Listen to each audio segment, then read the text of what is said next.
Hola amigos, amigas, bienvenidas a otra emisión de APU TV, el programa de la agencia Paco Urondo.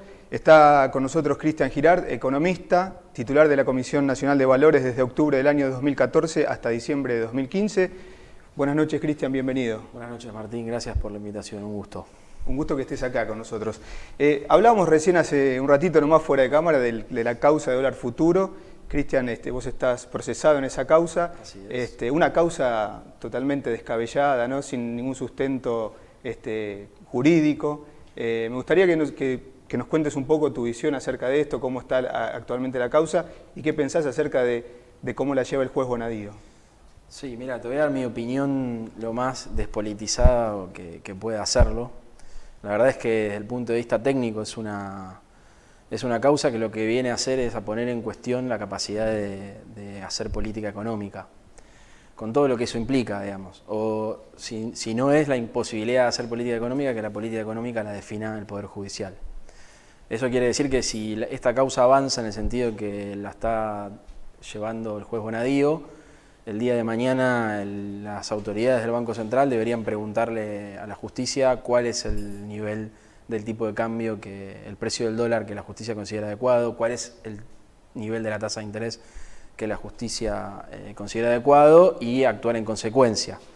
Realmente este fue nuestro planteo desde el comienzo. Bien o mal, lo que la política económica del gobierno de Cristina Fernández de Kirchner en su último mandato, bajo la gestión de Axel Kicillof en el Ministerio de Economía, decidió fue que no era necesario llevar a cabo una evaluación en línea con lo que estaba planteando el mercado, que es que había falta de competitividad y que eso se resolvía con una devaluación. Desde nuestro punto de vista lo que planteábamos era que las devaluaciones son atajos cortos que te dejan a mitad de camino, que si evaluás tenés presiones inflacionarias que te comen la competitividad, y que es lo que está pasando hoy. Cualquiera puede rápidamente hacer cuentas y ver que la devaluación está alrededor del 45% y la inflación también, anualizada, estamos hablando de un 42%, con lo cual todo ese efecto de competitividad que se ganaba con la devaluación se perdió con la inflación. Y en el medio eso tiene implicancias sociales muy graves que no son tenidas en cuenta. Esto genera un aumento de los precios, sobre todo en la canasta alimentaria y en las canastas de consumo de los sectores populares, que no tienen la posibilidad de acompañar la inflación con un aumento de sus ingresos y que por lo tanto lo que hay es un empeoramiento de la distribución del ingreso y un aumento de la pobreza. Irrefutable, estas son cuestiones irrefutables que eran lo que sostenía la política económica de Cristina Fernández de Kirchner y de Axel Kicillof, que no era necesario y no era el camino hacer esa devaluación para recuperar competitividad.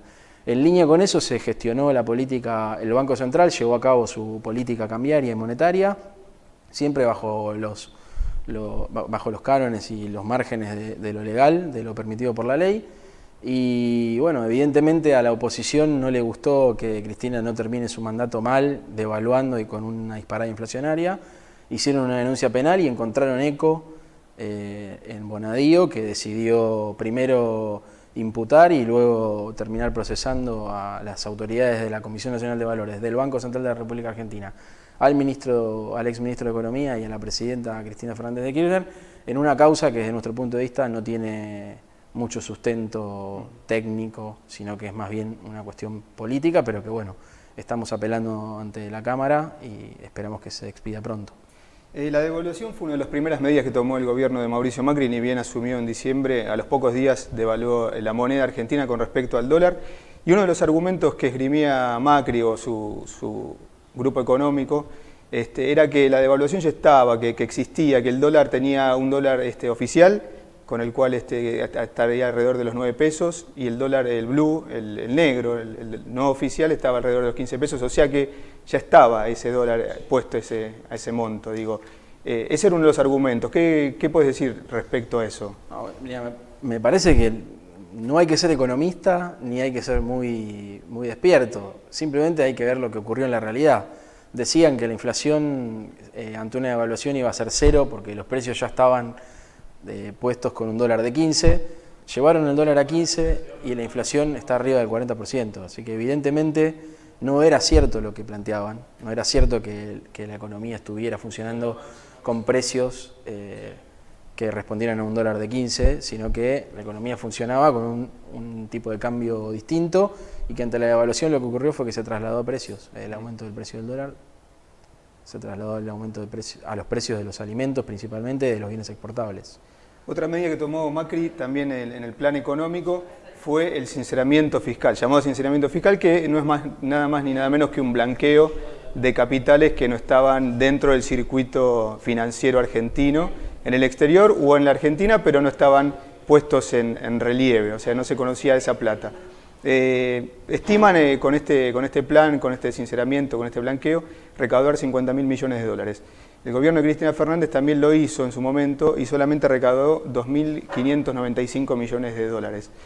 Si la profecía del macrismo se cumple, o sea, si se llega a recaudar 50.000 millones de dólares, ¿a qué atribuís esa diferencia en los montos? Sí, mira, ellos, lo que el mercado dice, creo que el gobierno no anunció ningún número oficialmente de lo que espera, pero cuando uno escucha a los mercados, en general escucha a los funcionarios del equipo económico, lo que el mercado espera es que se exterioricen 50.000 millones de dólares, pero eso no necesariamente es un ingreso de los dólares a la economía argentina. Eso es que la gente que tiene los dólares no declarados declare que tiene esos dólares y que a partir de entonces empiece a pagar un impuesto. Y que pague un impuesto por declarar esos dólares que no tenía declarados. El ingreso de dólares se estima alrededor de 5.000 millones de dólares según las expectativas del mercado, que, insisto con esto, en general suele ser la misma campana que se escucha cuando uno escucha a los funcionarios del equipo económico que provienen de ahí, del sector financiero, de la banca internacional. Me parece que lo que claramente hay que tener en cuenta acá es que ellos están haciendo una gran apuesta a esto que ellos denominan el sinceramiento fiscal. Y la gran apuesta tiene que ver con, creo yo, que con una cierta complicidad de este equipo económico con las clases, con los ricos de la Argentina que tuvieron la posibilidad de fugar dinero del país para ponerlo a resguardo del populismo kirchnerista. Digamos, me parece que lo que hay acá es un guiño de decirle a esa gente, a los ricos de Argentina, con nosotros ese dinero va a estar bien utilizado, a diferencia de lo que ocurría con el gobierno anterior, que se usaba para redistribuir y mantener vagos a través de los planes sociales. Estoy siendo muy simplificador en la posición, pero me parece que hay una gran apuesta a la confianza que esa clase debería depositar o habría depositado en la gestión de este equipo económico que decidió Macri que sea quienes lleven las riendas de la economía nacional. Si va a funcionar o no depende de múltiples factores. Me parece que hoy es obligado mencionar el triunfo de Trump en Estados Unidos, que cae justo el periodo del Pato Rengo en la fase final del blanqueo, y que me parece que, dada la incertidumbre que generó, está despertando mucha preocupación en el equipo económico, porque hay que ver si la gestión de Trump cumple con el convenio que anunció el agente de recaudación de Estados Unidos con la FIP, para hacer un intercambio de información, que sería lo que nos permitiría a nosotros conocer qué cuentas de argentinos hay en Estados Unidos con dinero y cuánto dinero tienen, y a partir de eso tomar las medidas disciplinarias que corresponden desde el punto de vista fiscal. El problema es que eso está entrando en duda a partir del triunfo de Trump y puede lesionar seriamente la efectividad del programa que generaron y al que apostaron casi todas las fichas, diría yo, junto con el pago de los buitres. Esto es un pleno a que salga bien, y si sale bien, pasar un 2007 tranquilos para poder financiar el gasto público en un año electoral que van a intentar mantener alto para llegar bien a las elecciones. O sea, se entiende este tema del sinceramiento, del blanqueo, como un manotazo, ¿no? Un manotazo a recaudar dólares, la lluvia de dólares que no cae del cielo, que no llega, se toma de la gente que evadió impuestos durante muchos años con exteriorizando depósitos o guardándolos abajo del colchón, si se quiere. ¿Te preocupa que pueda haber, que entre dinero del lavado de dinero? Mirá, es uno de los grandes problemas de este tipo de programas. Afectan a todo tipo de blanqueos. Yo creo que el agravante en este caso es que se está pidiendo desde la unidad, desde la UIF, que es la unidad que investiga los delitos financieros y el lavado de activos, que los bancos no realicen lo que se denominan reportes de operaciones sospechosas, cuando detectan una declaración de fondos cuyo origen no puede explicitarse dentro de los cánones de la legalidad, digamos. Es decir, si hay una sospecha de que el dinero que se está declarando tiene un origen ilegal, los bancos estarían obligados a realizar un reporte de operación sospechosa ante la UIF.